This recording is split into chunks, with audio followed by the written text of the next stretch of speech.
Olá, boa tarde. Quando o assunto é lidar com as finanças pessoais, o brasileiro vai mal. Gasta mais do que ganha, não guarda dinheiro e não se planeja para o futuro. A boa notícia é que dá sim para mudar isso. Basta querer. A falta de economias normalmente tem essa explicação.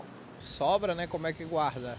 Os pequenos gastos do dia a dia são os maiores vilões do orçamento. Geralmente os valores são gastos em lazer, né? A gente sai para comer uma pizza, alguma coisa assim fora. Sem punição, os prazeres fazem parte da vida e cabem dentro de um orçamento levado na ponta do lápis. Se as suas contas estão uma bagunça e você não consegue guardar dinheiro, a culpa provavelmente é de algum dos 4 pecados das finanças: pagar juros para os bancos, comprar por impulso, não guardar dinheiro assim que o salário cai e não definir um objetivo para esse dinheiro guardado. Que atire a primeira pedra quem nunca cometeu pelo menos um desses pecados. Resistir às tentações do consumo é difícil, mas não impossível, seja qual for o seu orçamento.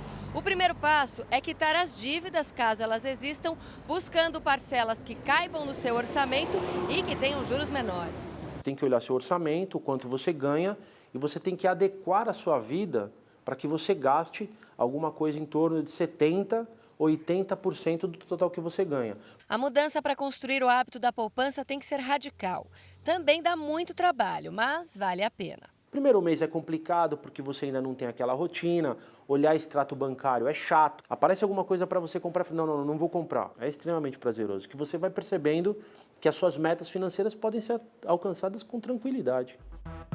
E para falar sobre o bom uso do dinheiro, recebemos a psicóloga Valéria Meirelles, doutora em psicologia clínica pela PUC de São Paulo, e Fábio Galo, professor de finanças da FGV e da PUC São Paulo.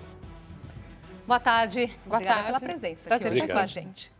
Começar com uma pergunta para vocês. Que nota vocês dão para o brasileiro nessa questão de educação, nessa disciplina educação financeira?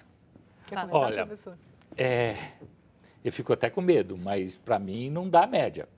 Hoje, infelizmente, o brasileiro está com 4 nisso. E quando a gente trata de educação financeira no mundo, é um problema geral, não é exclusivo nosso. Ninguém tira 10, né? Ninguém tira 10. Tá, isso é não, fato. nem países nórdicos, nada não. disso com alta renda. Nosso problema não é esse, efetivamente, mas é pela cultura toda que sempre tivemos, de alta inflação. E quando a gente começou a sair disso, estou falando de 20 anos atrás, quando a gente começou a ter alguma aspiração de poder guardar dinheiro, nem que fosse envelopinho, separar um pouco as contas de casa, nós somos pegos pelo maremoto de novo todo, aí dessa crise mundial absurda, e caímos de novo numa situação que, com 12 milhões de desempregados, queda na renda, etc., enfim, o brasileiro não tem essa prática, não é culpa dele, mas 4 já com... E é isso que explica, então, essas mudanças que fazem, então, o brasileiro ficar com certo receio mesmo, não é, Valéria? Sim. Porque são pesquisas atrás de pesquisas, a gente sempre volta ao assunto, no entanto, nós percebemos que as mudanças aí são lentas nesse sentido. E o que a gente vê é que o brasileiro tem uma necessidade de segurança muito grande em relação ao uso do dinheiro, ou ao investimento, porque a gente vem acompanhando uma sucessiva de planos de crises financeiras, a última foi em 2008, então, a hora que começa a ter uma certa estabilidade, retoma, cai. Então, isso impacta emocionalmente também e e tem uma questão, o dinheiro está mais curto e eu vou guardar para quê? Daqui a pouco vem um outro plano e o meu dinheiro vai acabar, não vai dar certo. Esse é um problema importante. Esse é Nós muito passamos por crises financeiras Impactante. muito grandes, na verdade, rupturas financeiras da nossa economia, fazendo com que o brasileiro eles desacreditem, né? Porque o ato, como uma das pessoas, um dos personagens aí citou, né? O ato de guardar dinheiro, investir e tal, é um ato de sacrifício, como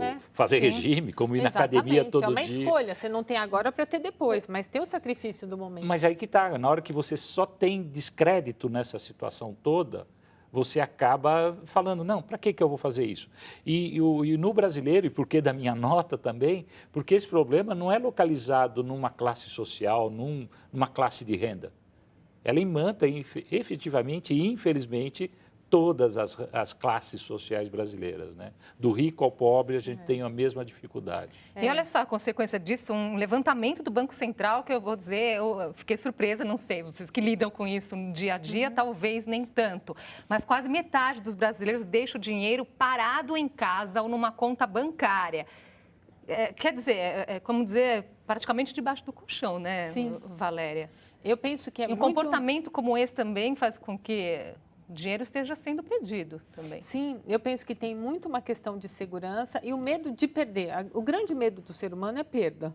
Isso tem um impacto emocional muito grande. Como a gente vem de um histórico de sucessivos planos econômicos que não deram muito certo, eu acho que isso deu uma marcada no comportamento financeiro do brasileiro, principalmente aqueles que têm mais de 30 anos, porque acho que a geração dos milênios, eles são mais arrojados, eles não vejo os milênios guardando dinheiro em casa, mas isso realmente pega, então é melhor ter o dinheiro sempre a fácil acesso, que ninguém vai me confiscar, principalmente, eu acho que essa história Valéria, só que você comigo. falou uma coisa que me preocupa.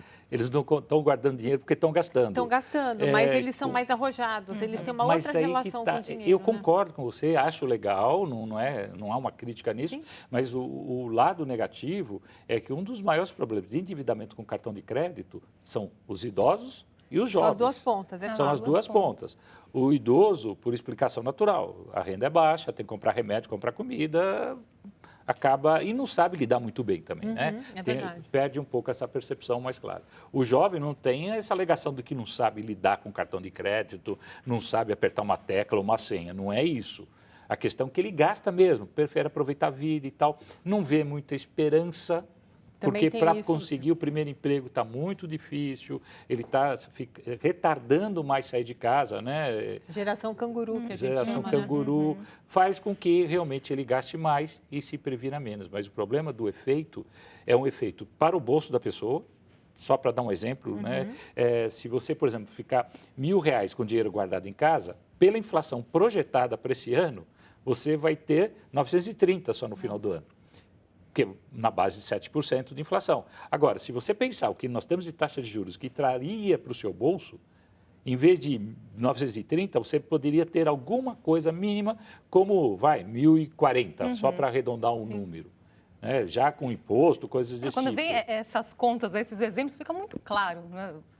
Mas porquê as de- pessoas não gostam muito de fazer conta. Eu acho que tem uma questão ainda que eu falo que a gente, emocionalmente, em relação ao uso do dinheiro, nós somos muito infantis. Então, dá trabalho cuidar de dinheiro, fazer essas contas que o professor Galo falou, ir atrás do gerente do banco, ver qual é o melhor investimento. Então, é muito o que é bom agora, eu estou com medo, eu guardo e tá bom. Que é muito o que apareceu também no meu doutorado sobre dinheiro, que as pessoas querem viver com qualidade de vida o presente, sem se preocupar muito com o futuro, tendo um bem-estar. Eu quero aproveitar justamente esse seu estudo, Valéria, essa sua experiência nessa questão do dinheiro, para falar qual que é o valor simbólico do dinheiro. O que significa dinheiro para as pessoas, além de uma ferramenta para comprar? Tem quatro pilares que significam dinheiro: poder, segurança, a física e a emocional, e tem a ver com amor também. Então, esses são os 4 pilares nos quais as pessoas se apoiam para ter outros comportamentos derivados. Elas se apoiam nesses 4. Um desses 4 são os derivados, né? Repete, por favor, então. Poder, segurança física e emocional e amor. São esses que as pesquisas mostram. Só que desses 4, aí depois cada um vai agregar um outro significado. Mas a segurança é um dos pilares mais fortes, e poder. Em qual que elas deveriam se apoiar de fato, né? Cada uma se apoia, né, mais em um ponto aí, professor. Qual que seria um uso mais correto? Nem sei se dá para dizer que tem um ponto correto, sinceramente. É muito individual, né? Porque é muito individual, você está falando de comportamento, e essa relação, embora, obviamente, eu entenda perfeitamente o que a Valéria está dizendo, é uma relação super complicada no dia a dia, na vida das pessoas. Dinheiro só devia servir para o que ele se presta. Para você, como meio de troca para você conquistar os bens necessários para o seu bem-estar, qualquer que seja o grau de bem-estar que você esteja buscando. Também não vamos discutir isso. Mas cada um também é relativo. Tem cada um, né? Tem cara, por exemplo, sai muita pergunta, bom, você é independente financeiro? O que é independência financeira e tal? Tem que dizer, não é uma questão de valor. Eu conheço pessoas que me respondem claramente que têm independência financeira e ganham um pouco mais do que 2 salários mínimos, ou 2 salários mínimos, sei lá o quê. Sim. Por quê? Porque o modelo de vida dela, o jeito que ela quer, a relação que ela tem com o dinheiro, não é poder, não é amor, no sentido, não vou comprar alguma coisa, não. É uma segurança, e uma segurança até relativa. De acordo com o mundo dela, né? Com o mundo dela. Como eu tenho certeza e conheço pessoas que têm absoluta insegurança com relação a tudo isso e nem dizem que têm independência financeira, ganhando salários de 40, 50 mil, Sim. porque estão endividados. E estão endividados. Nós falamos aqui no início do programa que sim, o brasileiro tem uma nota baixa em relação ao planejamento financeiro, é baixa, infelizmente, mas que é possível mudar essa situação. Você já começará a dar aqui alguns exemplos, né? Então, assim, o salário caiu na conta.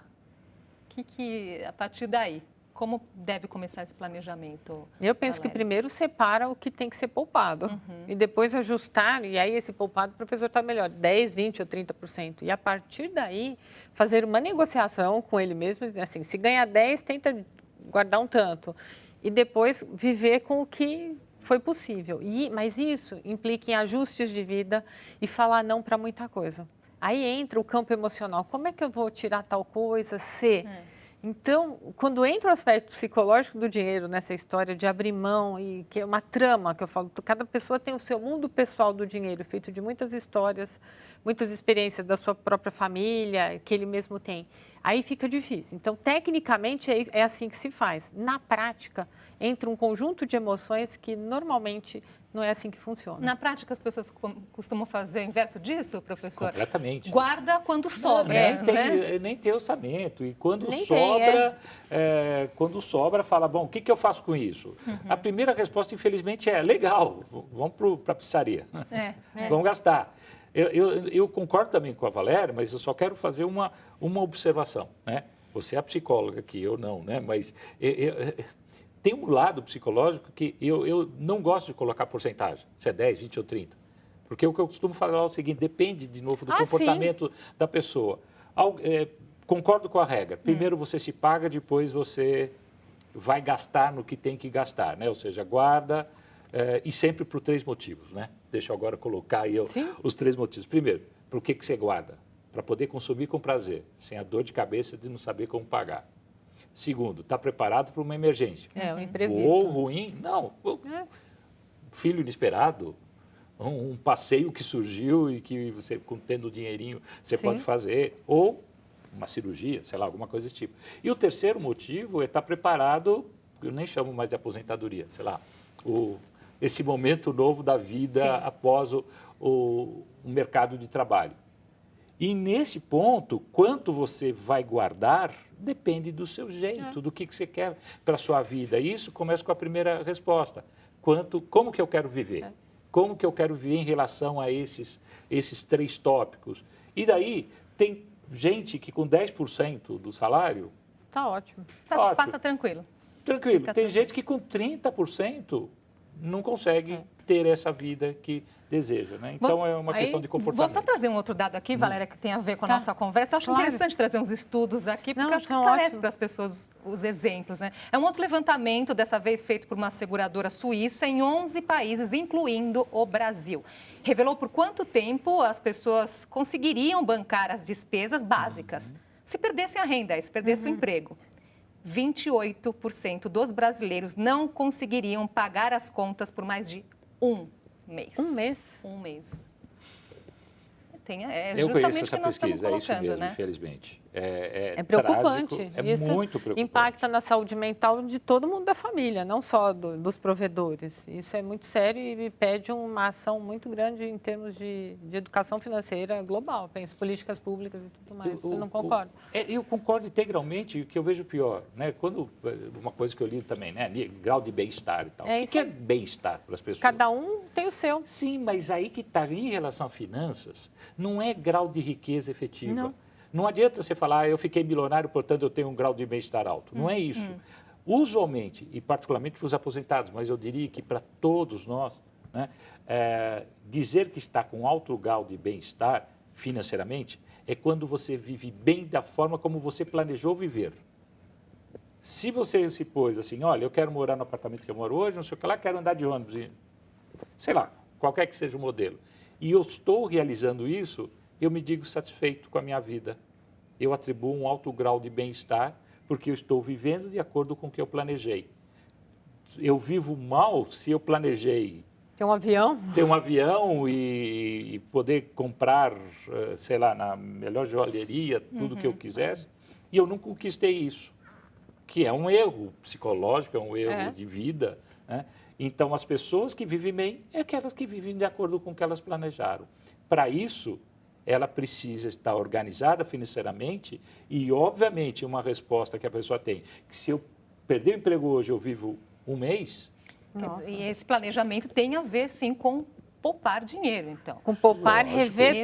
rever todas o seu comportamento financeiro no dia a dia, no mês. Agora, uma outra questão, Valéria, você falou muito, tem essa questão emocional aí. A gente já sabe, aí várias pesquisas dizem isso, até o cérebro entende, quando a gente consome, tem um prazer imediato. Sim. Quando a gente poupa também tem? Quando a gente... Tem, mas não é do mesmo jeito, porque você não está tendo a recompensa imediata, você está poupando, você está deixando de fazer algo que você gostaria para ter lá na frente uma outra coisa, que são as escolhas intertemporais, você faz uma troca.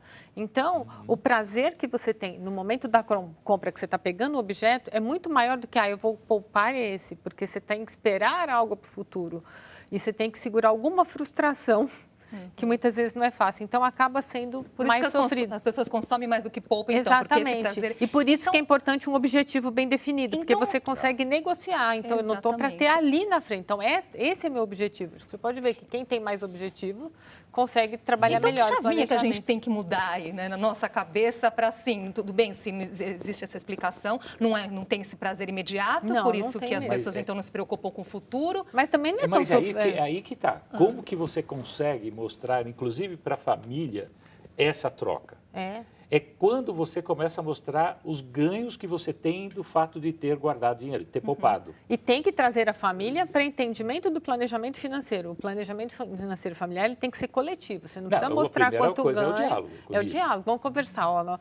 Nós queremos fazer tal férias em tal lugar, em outro lugar. Então, chamar todo mundo para participar. Desde economia de energia elétrica, vamos sair menos no final de semana. É conjunto, familiar. Me veio um outro exemplo que a gente ouve hoje muitos pais, a criança acabou de nascer, eu já vou começar a fazer uma poupança para a faculdade. Muito comum. Então, é muito bom, porque aí vai chegar lá e vai dizer, olha, hoje você está aí estudando porque eu comecei a poupar. Mas aí que está, que eu acho que a Valéria tem razão, que a gente precisa aprender esse truquezinho. Imagina o seguinte, você chegar para uma criança de 6, 7 anos e falar, você não vai ter presente porque o teu dinheiro eu estou poupando para quando você tiver 18 anos. Não vai entender isso. Ele vai ficar com ódio do dinheiro, que vai ser um gastador depois.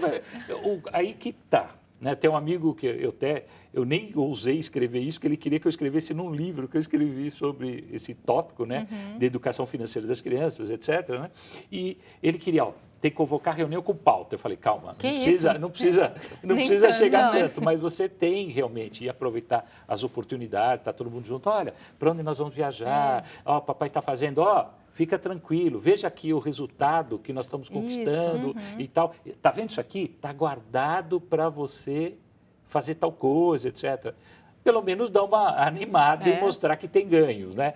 Nós vamos fazer uma pausinha aqui, a gente já retoma essa conversa daqui a pouquinho, falando justamente da importância de falar sobre dinheiro com a família. A gente volta já.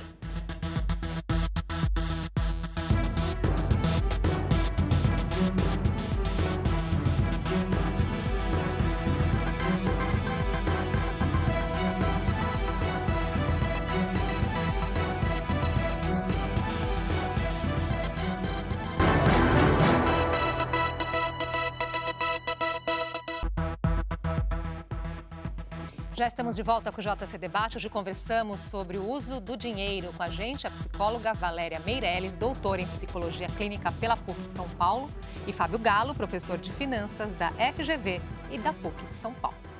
Na alegria, na tristeza, na saúde, na doença, mas e nas dívidas? Conversar sobre dinheiro ainda é tabu para muitos casais. Na vida real, quando a tristeza da dificuldade financeira chega, o casamento muda. Quando a situação difícil vem, simplesmente abandona o barco e vai embora. Contas de mais, dinheiro de menos. A dívida engole o casamento. Para não deixar a crise financeira virar crise conjugal, a saída é conversar. Primeiro ponto é sentar e olhar quanto está faltando no nosso orçamento para cobrir as nossas despesas. Depois, aquela regrinha básica, o que é possível cortar, o que é possível diminuir. Na hora do aperto financeiro é bom sentar e listar os talentos e habilidades do casal. Assim fica mais fácil descobrir como aumentar a renda e ainda relembrar ao parceiro as qualidades de cada um, que muitas vezes foram soterradas pelas dívidas. Colocar na balança e sempre levantando as qualidades de cada um. O problema financeiro é um problema como qualquer outro. Eu tenho que quebrar com esse tabu. Perdeu o medo de falar sobre crise financeira. É a primeira regra. Pois é, e a gente vê que muitas vezes os casais evitam falar ou quando falam, pronto, motivo de briga. Não falar é pior, quer dizer, além de poder causar rombo no orçamento, é ruim para a relação também? É ruim para a relação, até porque o problema de dinheiro, na verdade, é uma metáfora de muitos outros problemas. E vários casais evitam falar de dinheiro porque eles não querem entrar em conflito com o que está por trás disso. Então, é muito importante. E é um tabu. Eu lembro que uma vez uma cliente minha chegou e falou, vou casar. E eu, toda empolgada, então, como é que vocês vão fazer o planejamento financeiro? Ah, Valéria, se eu falar sobre dinheiro, é aí que eu não caso, né? Acha que já esfria a relação. Então, assim, tem essa questão muito negativa que quando você traz o dinheiro, seja para a relação conjugal, para a relação familiar, será nocivo. E é justamente o contrário, nocivo é não falar. E nos casamentos, então, isso é mais sério ainda e tem que ser colocado. Agora, professor, dá para me dar uma dica nesse sentido? Então, assim, quando os dois trabalham, tem o salário de um, de outro, qual que é a melhor divisão? Eu chego nisso, mas só quero dizer o seguinte, eu comecei um livro sobre orçamento familiar, escrevendo a frase velha da minha avó, né? Onde falta o pão, a desunião. Ou seja, começou a não conversar sobre isso. Não é pano de fundo, é só um ponto do problema, né, do iceberg aí, do problema que vive o casal, mas é muito difícil. Você acaba rompendo a relação realmente por isso. Estatísticas todas dizem isso, né? E a dica é, primeira coisa, um tem uma renda, outro tem outra renda. Obviamente, cada um sabe como lidar. Mas a dica é a seguinte, para ter menos briga. Eu gosto muito pouco, deixa eu começar ao contrário, do que eu não gosto. Cada um paga certas contas.